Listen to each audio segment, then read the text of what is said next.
Guys, welcome back. So ഔസേപ്പിൻ്റെ ഒസീയത്ത് നമ്മുടെ വിജയരാഘവനും ദിലീഷ് പോത്തനും ഒക്കെ Kalabhavan ഷാജോനൊക്കെ leading റോളിൽ വരുന്ന ഒരു സിനിമയാണ് ഔസേപ്പിൻ്റെ ഒസീയത്ത്. സോ ഈ ഒരു സിനിമയെ പറ്റി പറയാനാണെങ്കിൽ ഇതൊരു ക്ലീൻ ഷീറ്റ് പടമാണ്. ഇതെന്ന് പറയുന്നത് ഇത് മാത്രമേ കാണൂ, ഫാമിലി മൊമെൻറ്റ്സുകളുള്ള സിനിമയാണ്. സോ അതിലുപരി നല്ല ഇമോഷണൽ ട്രാക്കിൽ കൂടി പോകുന്ന ഒരു സിനിമ കൂടിയാണ്. ഇതുപോലത്തെ ഒരു ഫാമിലി ഇമോഷണൽ മൂവീസുകൾ ഒരുപാട് വന്നിട്ടുണ്ട്, പക്ഷേ എങ്കിലും ഇത് തന്നെയാണ്. ആൻഡ് കഥ എന്ന് പറയുന്നത് ഔസേപ്പ് പുള്ളിക്കാരൻ ഒരുപാട് സ്ഥലങ്ങളുള്ള ഒരു ജിമ്മിയാണ് ഇടുക്കിയിൽ. 3 മക്കളുണ്ട്. സോ മക്കൾക്ക് പൈസയിലൊക്കെ ഒരു ബുദ്ധിമുട്ട് കാര്യങ്ങളൊക്കെ വരുന്നുണ്ട്.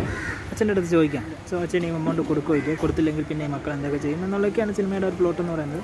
ഓവറാൾ ഒരു ക്ലീൻ ഷീറ്റ് പടമാണ്. ടൈം ഉണ്ടെങ്കിൽ ജസ്റ്റ് ഒരു തവണ കണ്ടിരിക്കാവുന്ന പെർഫോമൻസ് കൊണ്ടും ക്വാളിറ്റി കൊണ്ടും സൗണ്ട് ഡിസൈൻസ് കൊണ്ടും നല്ലൊരു പടമാണ്. ആൻഡ് അതുപോലെ തന്നെ റിയലിസ്റ്റിക് ആയിട്ടുള്ള മൂവിയാണ്. സോ റിയലിസ്റ്റിക് ആയിട്ടുള്ള സിനിമ ഇഷ്ടമുള്ള ആൾക്കാർ ഉറപ്പായിട്ട് സിനിമ കണ്ടുപോക്കുക. കണ്ടിട്ട് നിങ്ങളുടെ ഒപ്പീനിയൻ കമൻറ്റിൽ ലീവ് ചെയ്യുക. സോ അത്രയേ ഉള്ളൂ ഗൈസ്. ഒരു 7 ഒക്കെ റേറ്റ് കൊടുക്കാൻ പറ്റുന്ന ഒരു സാധാരണ പടം.